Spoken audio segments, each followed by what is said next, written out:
अस्सलाम वालेकुम, this is Haider Hasan रज़ा और आप देख रहे हैं कि हमारा ग्राफ़िक डिज़ाइनिंग का डिटेल अब इसमें वीडियोज़ इंशाल्लाह मैं आपके साथ शेयर करूँगा।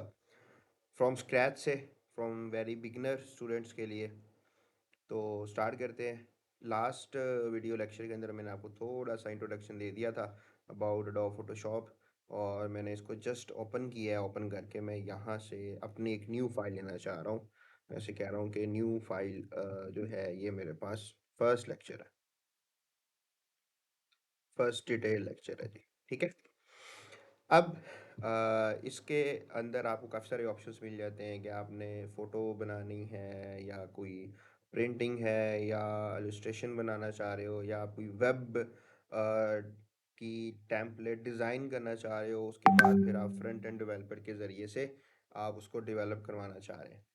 फिर अगर आपने कोई मोबाइल के लिए आपने कोई चीज़ डिज़ाइन करनी है लाइक एंड्रॉयड एप्लीकेशन के लिए, आईओएस के लिए, तो उसके हम लोग जो बेसिक ग्राफिकल इलस्ट्रेशन बनाते हैं एंड्रॉयड एप्लीकेशन की या आईओएस एप्लीकेशन की, तो उसके लिए फिर हम ये लेते हैं। अगर फ़िल्म और वीडियो अगर आप कोई एडिट करना चाह रहे हो, एडोब फ़ोटोशॉप सिर्फ़ और सिर्फ़ आपको स्टिल ग्राफ़िक्स की ही ऑप्शन नहीं देता, बल्कि आप इसके अंदर वीडियो भी एडिट कर सकते हैं और सारा काम आप कर सकते हैं। अगर आपको ज़्यादा प्रोफ़ेशनली काम करना है, तो उसके लिए फिर मैं आपको रिकमेंड करूँगा कि आप प्रीमियर प्रो का यूज़ करें या आफ्टर इफेक्ट्स का यूज़ करें। खैर, ये हमारा अभी टॉपिक नहीं है, हमारा टॉपिक अभी सिंपल है। हमने इसको सीखना है। सीखने के लिए फॉर द टाइमिंग मैं एक ए4 साइज़ का पेज ले रहा हूँ। यहाँ पे इसकी विड्थ, हाइट आ रही है, ओरिएंटेशन मेरे पास आ रही है, रेज़ोल्यूशन आ रहे हैं और ये पिक्सल इंचेस में दिखा रहा है। कलर मोड की मैं बात कर देता हूँ।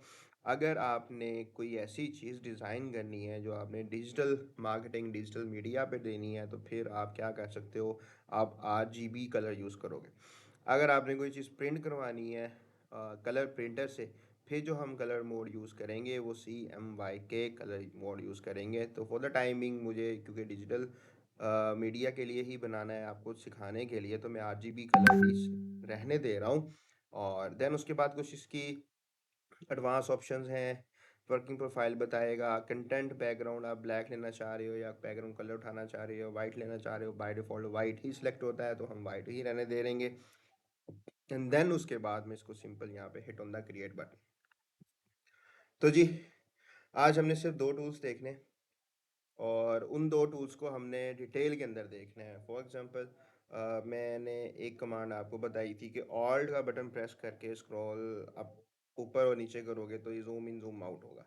इसको थोड़ा-सा मैं छोटा कर रहा हूँ और फिर उसके बाद हम ये जो पहला जो टूल है, मूव टूल है, ठीक है?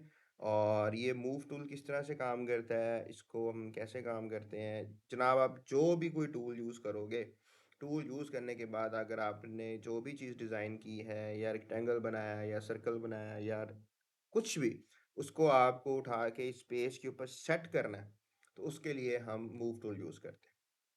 दूसरा, आज हम डिटेल में देखेंगे बेसिक जो होता है टेक्स्ट टूल, कि टेक्स्ट टूल किस तरीके से काम करता है। तो ये है मेरे पास टाइप टूल है, इसको हम टेक्स्ट टूल भी बोलते हैं। आप सिंपल यहाँ क्लिक करो और पेज के ऊपर कहीं पे भी जहाँ भी आप लिखना चाह रहे हो, आपने सिंपल सिंगल क्लिक करना है। बिल्कुल भी ये माइक्रोसॉफ्ट वर्ड की तरह आपको तंग नहीं करता कि जिधर लाइन चल रही है वहीं ब्रेक होगी। अगर आप एक जो टेम्पलेट सेट हुआ हुआ है दाएँ-बाएँ कुछ और लिखना चाह रहे हो, तो आपको फिर एक अलग से टेक्स्ट बॉक्स लेना पड़ता है। काफ़ी सारी खिंचालते हैं। तो अगर आपको सिंपल कोई चीज़ प्रिंटिंग के लिए बनानी है, सिर्फ़ आपको टेक्स्ट लिखना है अगर, तो वो भी बहुत अच्छे तरीके से हम via with the help of text tool, type tool हम काम कर सकते हैं। लाइक मुझे यहाँ पे मैं लिखना चाह रहा हूँ इंट्रोडक्शन।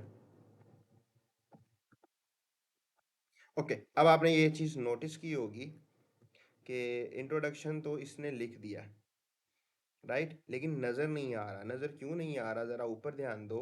यहाँ पे इसका कह रहा है कलर वाइट है। अगर मैं बगैर सेलेक्ट किए कलर में चेंज करूँगा तो डजंट हैपन, कुछ भी नहीं हुआ। तो हर चीज़ सेलेक्ट आपको करनी पड़ती है फोटोशॉप के अंदर। तो अब क्या करते हैं, अब हम इसको इस तरीके से हम ड्रैग करके इसको सिलेक्ट करते हैं और देन आप देखो कि बाय डिफ़ॉल्ट जो कलर था उसने वही आपको शो कर दिया। तो मैं इसको यहाँ पे ये रेड कलर ले रहा हूँ। Then hit on the okay. अगर कोई आप में से अब ये देखो, अब मुझे ये इंट्रोडक्शन सेंटर में लेके आना है, तो मेरे टाइप टूल अगर सिलेक्टेड है तो मैं इसको पकड़ के सेंटर में नहीं लेकर आ सकता। तो वो मैं कैसे लेकर आऊँगा? Simple, go to the move tool. जैसे ही मैं मूव टूल के ऊपर गया तो आप देख रहे हो कि टाइप टूल मेरा डिसलेक्ट हो गया, मूव टूल मेरा सिलेक्ट हो गया। अब ये मेरे कंट्रोल में आ सकता है वाया शो ट्रांसफॉर्म कंट्रोल। ये लाजमी चेक होना चाहिए। अगर ये चेक नहीं होगा तो ये आपको ट्रांसफॉर्म कंट्रोल नहीं दिखाएगा। लेकिन इसका ये मतलब नहीं है कि आप इसको आप माउस एक्सेस नहीं कर सकते। बिल्कुल हम कर सकते हैं, लेकिन बेहतर ये है कि जो शो ट्रांसफॉर्म कंट्रोल है ये चेक होना चाहिए। और यहाँ पे ये ऑटो सेलेक्ट के ऊपर है। अब आप ये देखें कि फॉर एग्जांपल इसको मैं यहीं पे यहाँ लेके आता हूँ, एंटर करता हूँ यहाँ पे। अब मुझे इस पेज के सेंटर में लेके आना है, तो सेंटर में उसके राइट और लेफ्ट के ऊपर कितनी जगह है ये मुझे नहीं पता। तो सिंपल, अगर इसको जब मैं उठाऊंगा और जैसे ही मैं सेंटर में लेकर आता हूँ तो ये यहाँ पे सेंटर में ला के ये मुझे रोकता है। और इसने खुद से एक मार्जिन लाइन ड्रॉ कर दी कि ये this is the centre of your page. उसको मैंने यहाँ पे फिट कर दिया। अब थोड़ा सा कम करके इसको देखते हैं, तो इंट्रोडक्शन जो है वो मेरे पास यहाँ पे आ गया। अब हम अगला जो काम करते हैं, फॉर एग्जाम्पल कि मैं ये चाह रहा हूँ कि यहाँ से भी कुछ मार्जिन लाइन हो, कुछ मार्जिन मेरा इस साइड के ऊपर भी हो, राइट और लेफ्ट दोनों साइड में मार्जिन हो, और उसके दरमियान इतनी स्पेस के अंदर मुझे सिर्फ और सिर्फ अपना टेक्स्ट लिखना है। इस स्पेस से मेरा टेक्स्ट बाहर नहीं जाएगा। तो उसके लिए मुझे क्या करना है? Very simple, control plus R. अब क्या हुआ कि ये रूलर्स आ गए, मैंने मार्जिन लाइन ड्रॉ कर ली। मैं कहता हूँ ये वाला एरिया भी मैं टेक्स्ट पे नहीं लिखना चाह रहा, और ये यहाँ तक इतना एरिया जो है वो मैं ये छोड़ना चाह रहा हूँ, यहाँ पे टेक्स्ट ना आए। अब टेक्स्ट यहाँ से लेकर यहाँ तक मैं इसको इस तरीके से, ये इस सारे पोर्शन के अंदर मेरा टेक्स्ट आना चाहिए। तो अब वो कैसे आएगा? Hit on the type tool और यहाँ क्लिक किए रखना, छोड़ना नहीं है आपने क्लिक। और ये सारा जो आपने एरिया जो है वो आपने अपना सेलेक्ट करके छोड़ देना। अब क्या हुआ कि आपने उसने आपको देखो कि एक बॉक्स दे दिया, इसमें आप क्लिक करो तो कह रहा आप अपना टेक्स्ट यहाँ पे लिख सकते हैं। तो हम डमी टेक्स्ट उठा लेते हैं जनाब। यहाँ से हम डमी टेक्स्ट ले रहे हैं। तो डमी टेक्स्ट आपको पता है लॉरेम इप्सम, सर्च करो, पहला लिंक आएगा उसी पे आप क्लिक कर दें। और यहाँ तक मैं अपना एक डमी टेक्स्ट ले रहा हूँ, लाइक दिस, कॉपी। अब यहाँ पे क्लिक करने के बाद हमने इसको पेस्ट कर दिया। अब आप देखें कि जैसे ही मैंने टेक्स्ट को पेस्ट किया तो ये सही तरीके से नहीं आया, यानी इसका फ़ॉन्ट साइज बहुत ज़्यादा है, और एक लाइन से दूसरी लाइन के अंदर जो इसका फासला है वो भी बहुत ज़्यादा है। तो मुझे चीज़ें सेट करनी है। तो सेट करने के लिए पहले आपको बताया कि सिलेक्ट करना ज़रूरी है। कंट्रोल ए से मैंने इसको सारा सेलेक्ट कर लिया। यहाँ पे ये मुझे ये करेक्टर दिखा रहा है। अगर आपको यहाँ पे नज़र ना आए तो विंडो में जाके ये देखें करेक्टर, इसको आप क्लिक करें। फर्स्ट ऑफ ऑल आप यहाँ से क्या कर सकते हो, अपना इसका साइज़ जो है वो हम सेट कर सकते हैं। तो हमें ये पता है कि 14 साइज़ हमारे पास क्या होता है, हेडिंग का होता है। और जो 12 साइज़ होता है वो हमारे पास टेक्स्ट का होता है। अगर हमने कोई रिसर्च पेपर लिखना है या रिसर्च आर्टिकल लिखना है या कोई भी वर्ड के ऊपर काम करना है, लेकिन ज़रूरी नहीं है, हम इसको बढ़ा भी सकते हैं। लाइक मैं कह रहा हूँ कि मुझे 15 पॉइंट्स का ही टेक्स्ट चाहिए। अब आप ये देखो कि सारा का सारा ये मेरे पास कैपिटल लेटर के अंदर आ रहा है। क्यों? कि ये मेरा कैपिटल लेटर वाला जो ऑप्शन है ये क्लिक है। इसको मैं डिसलेक्ट करता हूँ कि ये मेरे पास टेक्स्ट जो है क्या हो गया, वो स्मॉल लेटर में आ गया। इसको मैं दोबारा कॉपी कर लेता हूँ, हम एक दफ़ा पेस्ट और कर देते हैं अपना पैराग्राफ की जगह भरने के लिए। अब इसको अगेन सेलेक्ट करने के बाद हमने क्या करना है, इसको सेटअप करना है, जस्टिफाई करना है। तो वेरी सिंपल, इधर पैराग्राफ में आए तो ये देखें मिड लाइन हो गया, ये राइट साइडेड हो गया, और ये मेरे पास सेंटर लाइन हो गया। जो लास्ट लाइन है वो भी क्या होगी, वो सेंटर लाइन जस्टिफाई हो गई है। अब दोबारा मैं मूव टूल पे क्लिक करूँगा तो दिस इज़ हाउ कि ये आप देखो कि मेरा जो टेक्स्ट है वो कितना अच्छे तरीके से यहाँ पे शो करवा रहा है मुझे। ये तो हो गया पैराग्राफ अगर हमने लिखना है। फॉर एग्जांपल अब हम ये देखते हैं कि हमें ये पैराग्राफ किसी शेप की तरह का लिखना है, किसी भी शेप की तरह का, लाइक रेक्टेंगल शेप की तरह में लिखना चाह रहे हैं, या हम इसको ओवल शेप में लिखना चाह रहे हैं। तो वो कैसे होगा? वो वेरी सिंपल, यहाँ से ये तीन शेप्स हैं, मैं इस शेप को फॉर एग्जांपल ले लेता हूँ और शिफ्ट दबा के मैं इसको यहाँ पे ड्रॉ कर रहा हूँ। अब ये एक शेप तो ड्रॉ होगी मेरे पास। शेप ड्रॉ होने के बाद अब क्या हुआ कि मुझे इसका कलर देना है ना, पहले मैं इसको कलर दे देता हूँ ताकि ये डिफरेंशिएट हो जाए मेरी शेप में। इसको हल्का सा ग्रे कलर दे दिया बस। और again go to the move tool, इसको हम यहाँ से बंद कर रहे हैं। अब ये मेरे पास शेप है जी, इस शेप की तरह का मुझे टेक्स्ट लिखना है तो वो कैसे होगा? शेप को सिलेक्ट किए रखो, टी प्रेस करो, जैसे ही आप टाइप टूल यानी यहाँ से इस पर क्लिक करेंगे या टी प्रेस करेंगे तो आप ये देखोगे बाहर जो था ये मुझे इसका कर्सर रेक्टेंगल की तरह दे रहा है, स्क्वायर में दे रहा है। जैसे ही मैंने ये शेप अपनी सिलेक्ट की हुई है, ये लेयर में आप देखें ये लेयर सिलेक्टेड है, मतलब मेरी शेप सेलेक्टेड है। इसके दरमियान में आके किसी भी पोर्शन पे मैं सिंपल सिंगल क्लिक करूँगा और जो मेरा ऑलरेडी कॉपी किया हुआ टेक्स्ट था उसको हम यहाँ पे पेस्ट कर देते हैं। एक दफ़ा हम पेस्ट और कर देते हैं। तो अब आप ये देखें कि किस तरीके से उसने बेहतरीन तरीके से मुझे टेक्स्ट जो है वो मेरी इस शेप के अंदर डाल दिया। अगेन कंट्रोल ए कॉपी करूँगा, कैरेक्टर से आता हूँ, पैराग्राफ में आता हूँ, इसको भी मैं सेंट्रलाइज जस्टिफाई कर देता हूँ, जस्टिफाई लास्ट सेंटर्ड में कर देता हूँ। और again go to the move tool, तो अब आप ये देखो कि जो हमारा टेक्स्ट है वो शेप के अंदर लिखा जा चुका है।